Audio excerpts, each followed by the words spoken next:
मुरादाबाद उजाला news में मैं हूं आपके साथ रजनी भारती। आज है हमारे साथ पूना के प्रसिद्ध ज्योतिषाचार्य और ध्यान विशेषज्ञ आचार्य अजय शर्मा। हमारे संवाददाता ने की इनसे खास बातचीत। आइए नजर डालते हैं इस बातचीत पर।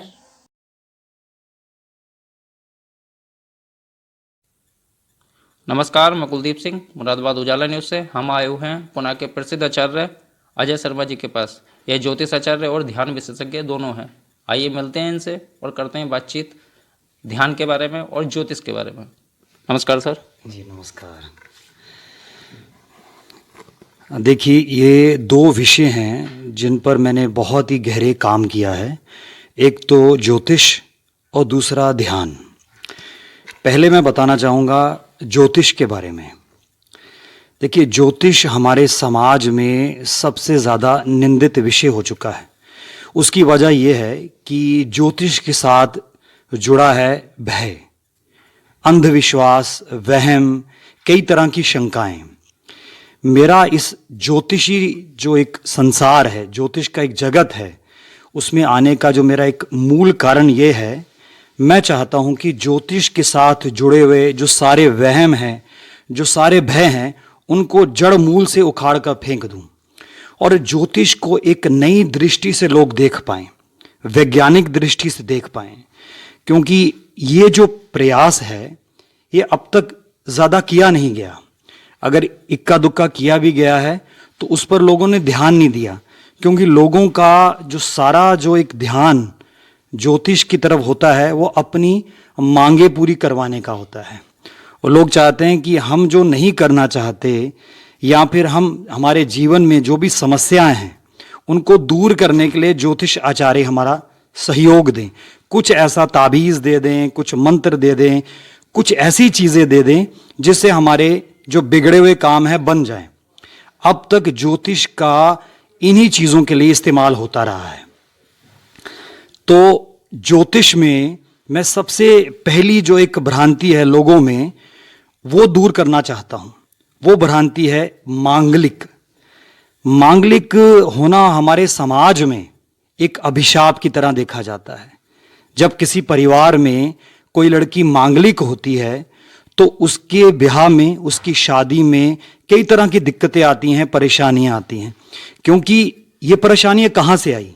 ये जो हमारे आसपास जो पंडित लोग होते हैं, जो हम कह सकते हैं कि जो जन्मपत्री देखने वाले लोग होते हैं, वो एक ऐसा वहम, एक ऐसा डर पैदा कर देते हैं कि अगर लड़की मांगलिक है और उसकी शादी नॉन मांगलिक लड़के से हुई तो मृत्यु हो जाएगी लड़के की। तो एक बहुत वहम, एक डर, एक खौफ जो होता है वो हमारे आसपास क्रिएट कर देते हैं। तो मांगलिक लड़की समाज में, परिवार में एक निंदित दृष्टि से देखी जाती है। तो मैं इस विषय पर सबसे पहले बात करना चाहूँगा। सर, मैं आपकी बात रोकता हूं, एक बात कहना चाहूँगा। जी बोलिए। मैं आपसे मालूम करना चाहूँगा कि वास्तविकता में ज्योतिष होता क्या है? देखिए, ज्योतिष, अगर आप ज्योतिष का संधि विच्छेद करें तो ज्योतिष है परमात्मा की आंख। जी। लेकिन परमात्मा की आंख परमात्मा किसी ने देखा नहीं है। तो परमात्मा को अगर हम शून्यता की दृष्टि दें तो एक शून्यता से निकला हुआ विज्ञान जो किसी भी पक्ष में नहीं है, उसको मैं कहूँगा ज्योतिष। जी। एक छोटी सी परिभाषा मैंने की है। और जो एक शून्यता से निकले हुए जो सारे ग्रह हैं वो हमारे जीवन को चलाते हैं। उन ग्रहों का हमारे जीवन पर क्या असर पड़ता है और हम उन ग्रहों को कैसे समझते हैं, उनकी क्या परिभाषा है और उनका हमारे जीवन में क्या प्रयोग है, ये सारी जो रूपरेखा है इसको ही मैं कहूँगा ज्योतिष। अच्छा, जैसे कि आजकल देखने में, सुनने में मिलता है कि ज्योतिष आचार्य होते हैं, वो भविष्यवाणियाँ करते हैं। किसकी मृत्यु का समय कैसा है, किसी का जन्म का समय कैसा है, जन्म के समय, अगर इस समय जन्म होगा तो ये परिस्थितियाँ होंगी, अगर इस समय जन्म नहीं हुआ तो ये परिस्थिति होंगी।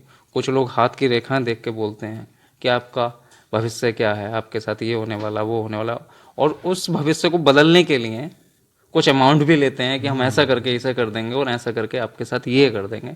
क्या इस सब में वास्तविकता है? देखिए, ज्योतिष, मैंने पहले कहा कि ज्योतिष को वहम, भय और खौफ से के साथ जोड़ दिया गया है। तो सबसे पहले जानने वाली बात क्या है कि जब हमारा जन्म होता है तो जन्म के समय जो आकाश मंडल में जो ग्रहों की स्थिति होती है वो एक तरह का एक जो हमारा जन्म कुंडली होती है, वो हॉरोस्कोप जो होता है वो एक स्क्रीनशॉट होता है। स्क्रीनशॉट का मतलब है कि उस हॉरोस्कोप को, उस जन्म कुंडली को देखकर हम ये अनुमान लगा सकते हैं कि जब हमारा जन्म हुआ तो ग्रहों की स्थिति ये थी। उससे हमारा शरीर का, हमारे मन का, हमारा स्वभाव और हमारे पूरे जीवन की जो एक रूपरेखा है उस जन्म कुंडली से देखी जा सकती है। लेकिन ज्योतिष को गलत चीजों से जोड़ दिया गया है। मतलब वो जो हो गया वो हो गया, बदला नहीं जा सकता। जीवन में जो चीजें तय हैं उनको बदला नहीं जा सकता जी। बिल्कुल नहीं। आप कितने भी उपाय कर लो, कुछ भी कर लो, उनको बदला नहीं जा सकता। लेकिन कई बार ऐसी स्थितियां होती हैं, क्योंकि हमारा संकल्प हम हमेशा काम करता है। कई बार ऐसी स्थितियां होती हैं जब हमको लगता है कि कुछ ऐसा हो जाए, कुछ मिरेकल हो जाए तो हमारे पक्ष में चीज़ें हो जाएं। तो उसमें कुछ उपाय होते हैं, उन उपायों का प्रयोग करके चीज़ें आपके पक्ष में हो सकती हैं। लेकिन उस पर ये किस पर निर्भर करेगा, ये जो उपाय आप करते हैं उसमें आपका संकल्प कितने गुना उस चीज़ के साथ जुड़ गया है। एक छोटा सा उदाहरण देना मैं चाहूँगा। जैसे अगर परिवार में किसी की सेहत खराब है, जैसे पिता की सेहत खराब है, तो मैं एक उपाय बताता हूँ। मैं अपने फेसबुक अकाउंट में मैंने काफ़ी वीडियोस डाले हैं उसको लेके। अगर आपके पिता की सेहत खराब है और लगातार दवाई दारू देने के बाद भी उनकी सेहत में सुधार नहीं आ रहा, तो एक उपाय मैं बताता हूँ कि उनके वजन के बराबर गेहूं रविवार के दिन, और रविवार को जो सूर्य का होरा होता है, अगर उस होरा में दान कर दिया जाए तो वो जो दवाइयां असर नहीं कर रही हैं पिता को, वो असर करने लगेंगी। लेकिन ये जो प्रयोग है, ये एक उपाय है, अगर आप पूरी श्रद्धा भाव से करते हैं तो इसका जादुई असर हो सकता है। लेकिन अगर आपको इस पर कोई विश्वास नहीं है, संदेह है, तो क्या होगा, इसका असर हो भी सकता है और नहीं भी हो सकता है। तो ये एक छोटा सा मैंने उपाय के बारे में बताया जी। इसके अलावा जैसे कि हमें पता चला कि आप ध्यान विशेषज्ञ भी हैं, ध्यान के बारे में कुछ बताएंगे? जी, देखिए, ध्यान का जो सबसे इम्पॉर्टेंट, सबसे जो अहम हिस्सा है वो ये है कि हम सोचते हैं कि ध्यान का मतलब है आंख बंद करके बैठ जाना और श्वास को, आती जाती श्वास को देखना। ये है परिभाषा ध्यान की। ध्यान हमारे भीतर होता है। हमको परिस्थितियां, एक ऐसी परिस्थितियों को पैदा करना होता है जिससे जो नैसर्गिक, जो प्राकृतिक देन है हमारे अंदर ध्यान की, वो उभर सके। उसके लिए मेरे प्रयोग हैं। उसमें क्या होता है, देखिए, जिस समाज में हम पल के बड़े होते हैं उस समाज में दो तरह से हम जीते हैं। एक तो तरीका है कि जब कोई भी विकट स्थिति आती है, कुछ ऐसी स्थितियां आती हैं जिसमें हमको चीज़ें बुरी लगती हैं, किसी ने कुछ बुरा भला कह दिया, हमारे स्वाभिमान को चोट पहुंचा दिया, तो हमको बताया जाता है कभी ऐसी स्थिति हो तो हमेशा कंट्रोल करो। हमको हमेशा यही सिखाया जाता है। हमारे पेरेंट्स, हमारे शिक्षक, हमारे जो भी बड़े बुजुर्ग हैं हमको सिखाते हैं कंट्रोल करो। लेकिन वैज्ञानिकता से अगर मैं बात करूं, जब किसी ने हमको बुरा कहा तो हमारे अंदर गुस्सा या कोई इस तरह की फीलिंग पैदा हुई, यानी हमारे भीतर ऊर्जा पैदा हुई है। और ये एक वैज्ञानिक तथ्य है, जब ऊर्जा पैदा होती है उसका इस्तेमाल करना होता है। आइंस्टाइन ने कहा है E = mc², energy can not be destroyed, it can only be transform from one form to another. तो जब विकट स्थिति में हमारे भीतर ऊर्जा पैदा हुई, अगर हम उस ऊर्जा का कुछ करेंगे नहीं तो वो जो ऊर्जा है सबसे ज्यादा नुकसान हमारा करेगी, खुद के शरीर को बचाएगी, खुद के शरीर को नुकसान पहुंचाएगी। और ये अभी उसके रिजल्ट सामने देखने को मिल रहे हैं। ये जो सारा कंट्रोल का जो बाजार है, हमारे जो शिक्षक हैं, अच्छी से अच्छी किताबें जो हैं, ये जो हमको कंट्रोल सिखाया है, इससे क्या होता है, हमारे मन में गांठें पैदा हो जाती हैं और कुछ सालों के बाद वो गांठें शरीर के ऊपर उभरती हैं। ये जो गांठें हैं ये कुछ नहीं है, ये है सप्रेशन, ऊर्जा। ये जो ऊर्जा पैदा हुई और हमने उसका कुछ प्रयोग नहीं किया, तो हमने कंट्रोल किया, हमने उस ऊर्जा को दबा दिया, सप्रेस कर दिया। लेकिन समय के साथ साथ वो जो मन में दबाई हुई ऊर्जा है वो शरीर पर उभरती है। किन बीमारियों के रूप में, वो भी सुन लीजिए। अनिद्रा, ठीक, ब्लड प्रेशर, ठीक, हाइपरटेंशन, ठीक, शुगर, बीपी, ओबेसिटी और न जाने माइग्रेन, ये जो सारी बीमारियां हैं, इसकी वजह क्या है?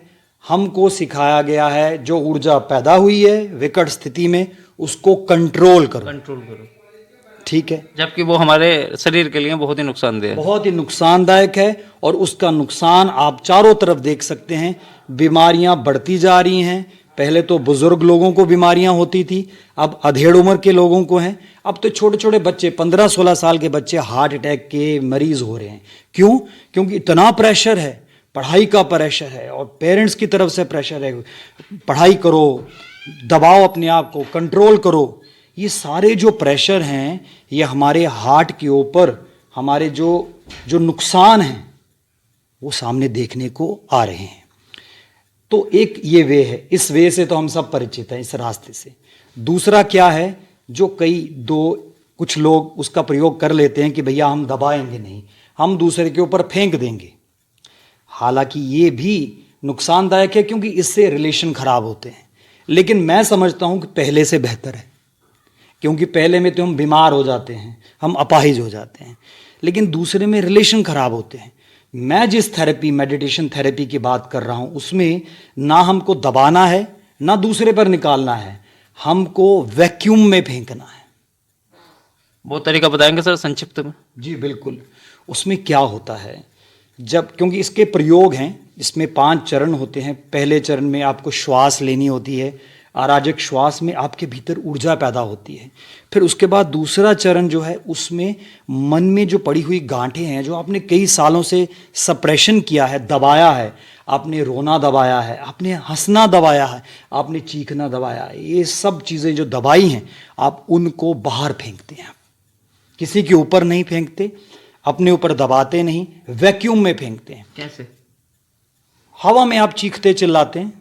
अच्छा, आप हवा में चीखते चिल्लाते, आप नदी किनारे जाके जब चीखेंगे, चिल्लाएंगे, पत्थर पकड़कर फेंकेंगे, वैक्यूम में। आपके भीतर किसी का गुस्सा है, आपके बॉस ने आपको कुछ कह दिया, दबाया हुआ है, 2 दिन से आपने दबा रखा है, आपका दिल करता है मैं जॉब छोड़ दूंगा, मैं काम नहीं कर सकता। क्योंकि जब भी आप उसको फेस करते हैं, उसकी जो खराब हरकत है, उसका जो कहा हुआ है, आपको याद आता है, उसका फेस सामने बार-बार उसको आप कैसे, आपको आपका जीना दूभर हो गया। आप क्या कर रहे हैं, आपको दिल करता है उसको मारें जी। कई बार तो कमज़ोर स्थिति में आप मार भी देते हैं और फिर बहुत ही एक अजीब सा एटमॉस्फेयर क्रिएट हो जाता है।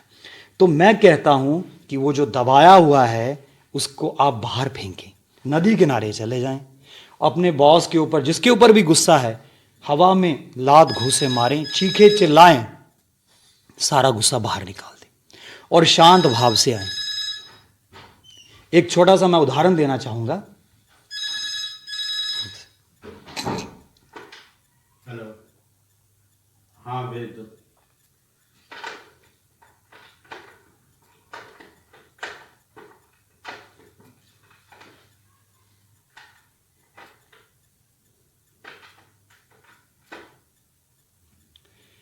एक मैं छोटा सा उदाहरण देना चाहूंगा कि एक आदमी था जिसका उसके बॉस के साथ कुछ इस तरह का कुछ हुआ कि बॉस उसको बहुत ज़्यादा, उसने उस पर चिल्लाया, चीखा, परेशान किया, तो उसको बहुत इंसल्ट किया सबके सामने। तो वो क्या उसके अंदर भाव आता था, जब भी वो ऑफिस में जाता था उसका भाव आता था कि मैं जूता उठाऊं और इसके ऊपर मारूं, बॉस को मारूं। लेकिन वो दबाया जा रहा है, क्योंकि जूता मारेगा तो नौकरी से हाथ धोना पड़ेगा, और अगर नहीं है तो अंदर उबल रहा है उसके अंदर गुस्सा, और वो बहुत परेशान है, कई दिनों से परेशान है। तो उसको मेरे जैसे किसी महानुभव ने कुछ उसको सलाह दी, भाई तुमको मारना भी नहीं है, और अंदर जो आग जल रही है उससे तुम परेशान भी हो रहे हो, कब तक संभालोगे। उसको बताया गया कि तुम बॉस की एक तस्वीर निकालो और अपने बाथरूम में टांग दो, ठीक है? ठीक। और जब तुम वॉशरूम जाते हो, नहाने जाते हो, उसको रिलीजियसली, धार्मिकता से उसको 50 जूते मारो। और वो वही करने लगा, बाथरूम में जाता है, उसको 50 जूते मारता है, 10 गालियां निकालता है, और पूरा अपना रेचन करके वो ऑफिस में जाता है। अब बॉस तो वही है, लेकिन वो अपना रेचन कराया वहां बाथरूम में जाके, तो उसको बॉस पर गुस्सा नहीं आता है, उसको करुणा आती है। इसका तो मैं बहुत मार के आया हूं सुबह। तो मेरी जो विधि है वो इसी से मिलती जुलती है। उसमें अपने अंदर के गुबार को बाहर फेंक देना है, ताकि आप शांत और निर्भर होकर अपने जीवन को जी सकें। देखिए, हमारे अंदर ऐसी एक स्थिति बनी हुई है कि हमने बहुत दबा रखा है। कुछ लोग ऐसा पूछते हैं कि ये कब तक चलेगा, क्या हम, क्योंकि लोग तो ऐसे हैं कि हमको कुछ ना कुछ तो कहते रहेंगे, तो हम कब तक ये बाहर फेंकते रहेंगे। उसमें मैं कहता हूँ कि जैसे एक घर में एक कमरा है, उसके सालों से सफाई नहीं हुई, ठीक है? जब हम उसकी सफाई करने जाएंगे तो कितना धूल होगी, उसकी कितनी धूल होगी।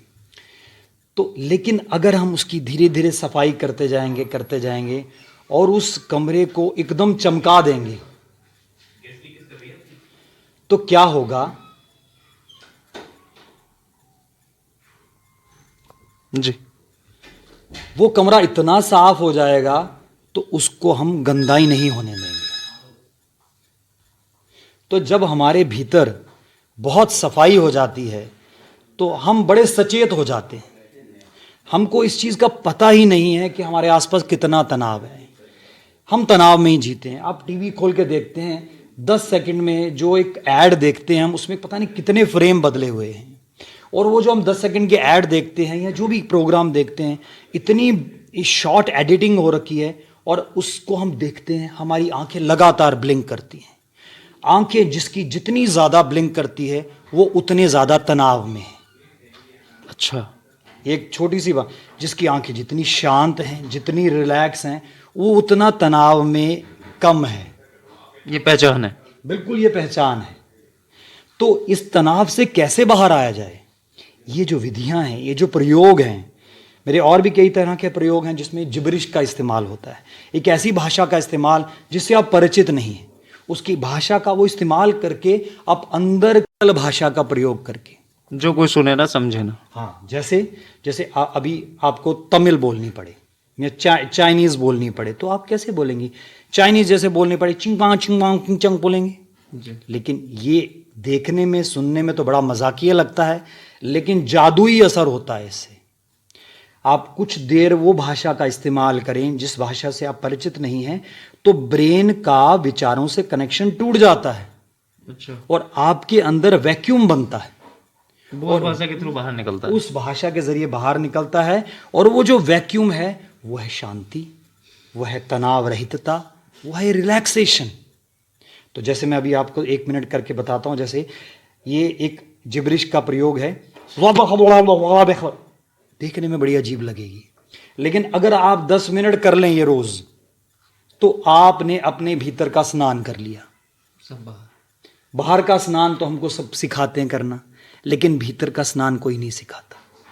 और सबको ये जो अपने से जुड़े हैं, जो अपने प्रति ईमानदार हैं, उनको पता कितना कचरा भरा हुआ है अंदर, और कितनी फिजूल की बातें हम लेके ढो रहे हैं। हम जी नहीं रहे, अपने जीवन को ढो रहे हैं, हर पल तनाव में है। तो ये भाषा अगर आप रोज सुबह 10 मिनट का जिब्रिश का प्रयोग करें और 10 मिनट चुपचाप बैठ जाएं, तो आप अपने भीतर की सफाई करने लगेंगे। और धीरे धीरे आपको एहसास होगा मैं कितना निर्भर हो गया हूँ, कितना शांत हो गया हूँ, कितना रिलैक्स हो गया हूँ। उसके लिए कहीं मंदिर मस्जिद या किसी गुरुद्वारा या मंत्र उच्चारण करने की ज़रूरत नहीं है। वो सब भय से जुड़ी हुई चीज़ें हैं। ये प्रयोग करके आप शांत हो जाएंगे। और जब आप शांत होंगे, एक बड़ी बात है कि आप अपनी इंद्रियों का सही उपयोग कर पाएंगे। कंसंट्रेशन तनाव है। Concentration is not a positive thing. Meditation A positive thing है, लेकिन हमको सिखाया जाता है कि कंसंट्रेट करो, कंसंट्रेट करो। ये एक बहुत तनाव की स्थिति है। जब आप देखो, बच्चा जो है वो तनाव रहित होता है, वो कितने मतलब हल्के ढंग से सब कुछ कर लेता है। जिस चीज़ में हमारा इंटरेस्ट होता है हम उसको बहुत आसानी से कर लेते हैं, क्योंकि उसमें हमारा तनाव कम होता है। तो ये जो प्रयोग हैं ये आपके भीतर के तनाव को कम करने के हैं। जब आपका भीतर का तनाव कम होगा, आप अपने ब्रेन को अच्छा यूज़ कर पाएंगे। आपके सुनने की, समझने की ये जो सारी ताकत है उभर के आ पाएगी।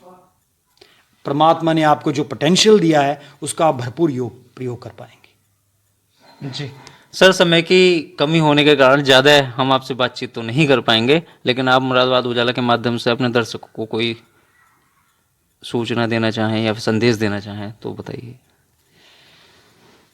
मैं ये कहना चाहता हूँ कि ये जो जीवन है एक बहुत बड़ी अपॉर्चुनिटी है सबके लिए। इस जीवन को अगर आप कोई, ये जो जीवन है एक गिफ्ट की तरह मिला है हमको, लेकिन हमारा क्या फ़र्ज़ है इस जीवन के प्रति? हमारा फ़र्ज़ है इस जीवन को निखार देना, इस जीवन को और खूबसूरत बनाना। लेकिन जो लोग भेड़ चाल, दूसरों को कॉपी कैट या सिर्फ भीड़ का हिस्सा बन के आगे बढ़ते हैं, अपने कॉन्शियस की, अपने हृदय की आवाज़ नहीं जीते, तो वो मरने से पहले ही मर गए। उनको दफनाना और जलाने की फॉर्मेलिटी ही बाकी है, वो जी नहीं रहे, सिर्फ ढो रहे हैं। बिल्कुल ढो रहे हैं। मेरा यही संदेश है मुरादाबाद के लोगों के लिए कि आप लोग जीना शुरू करिए। जीना कहाँ से शुरू होगा? अपने से, अपने हृदय की सुनिए, भीड़ का हिस्सा ना बने, जीवन को जिए।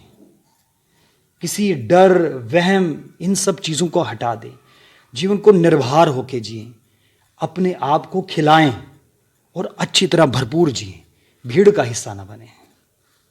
मुरादाबाद उजाला चैनल के लिए कुछ कहना चाहेंगे सर? जिस तरह आप मेरे पास आए और मैं जो एक प्रयोग कर रहा हूँ, जो एक रिसर्च वर्क में हूँ, ऐसे और भी लोग हैं हर विधाओं में। कुछ क्लासिकल डांस में कुछ लोग बहुत अलग प्रयोग कर रहे हैं, कोई और विधाओं में भी कुछ कुछ ऐसे प्रयोग हो रहे हैं।